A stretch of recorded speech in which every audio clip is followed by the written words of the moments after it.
In a staggering betrayal of his oath, Donald Trump attempted a plan that led to an attack on a pillar of our democracy.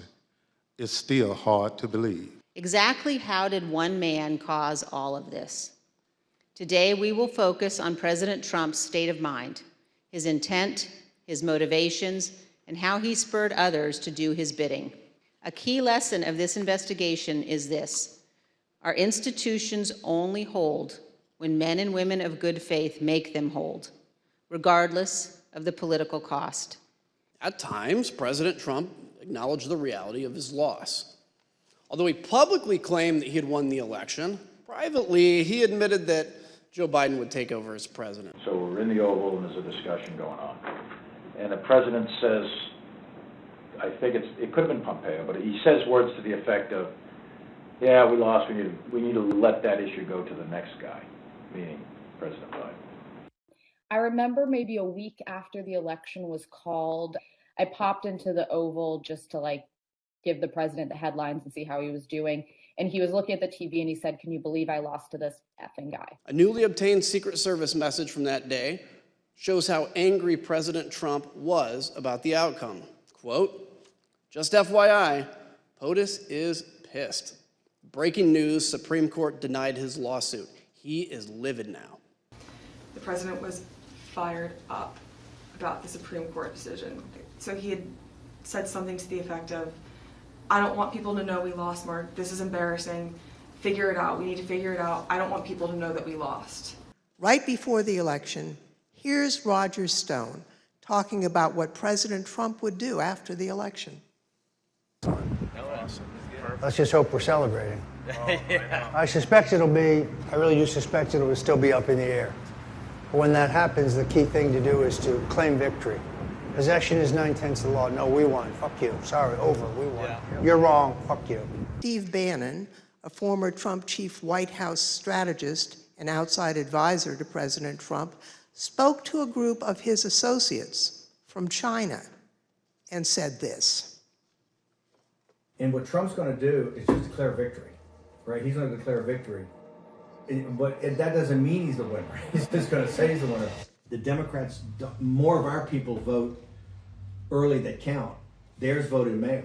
And so they're going to have a natural disadvantage, and Trump's going to take advantage of it. That's our strategy. He's going to declare himself a winner. So when you wake up Wednesday morning, it's going to be a firestorm. If Trump is losing by 10 or 11 o'clock at night, it's going to be even crazier.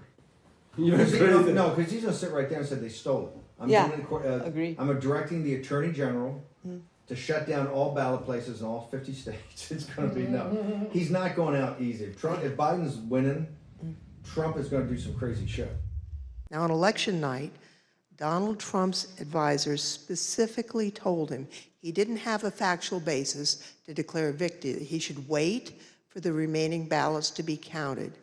Here is campaign manager Bill Stepien.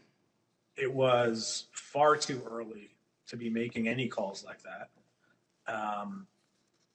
Ballots were still being counted. Ronna McDaniel, chair of the Republican National Committee, testified before this committee that President Trump and his attorney, Dr. John Eastman, called her and asked her to arrange for the fake electors to meet and rehearse the process of casting their fake votes. When I received the call, again, I don't remember the exact date. It was from the White House switchboard, and it was President Trump who had contacted me. And did President Trump have anyone else on the line with him? He introduced me to a gentleman named John Eastman.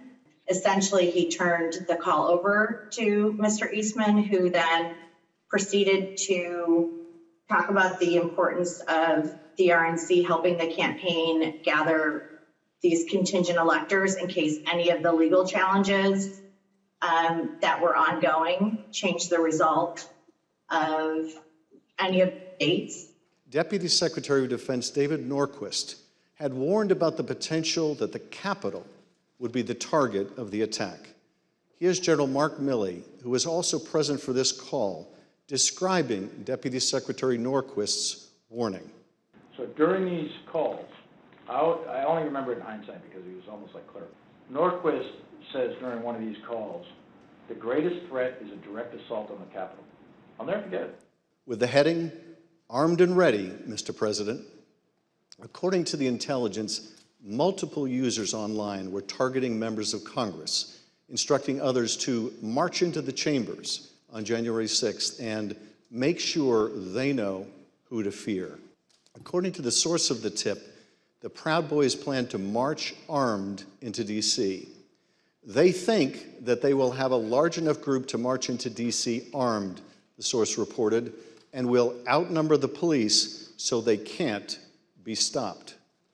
The source went on to say, their plan is to literally kill people. Please, please take this tip seriously and investigate further. The documents we obtained from the Secret Service make clear that the crowd outside the magnetometers was armed and the agents knew it.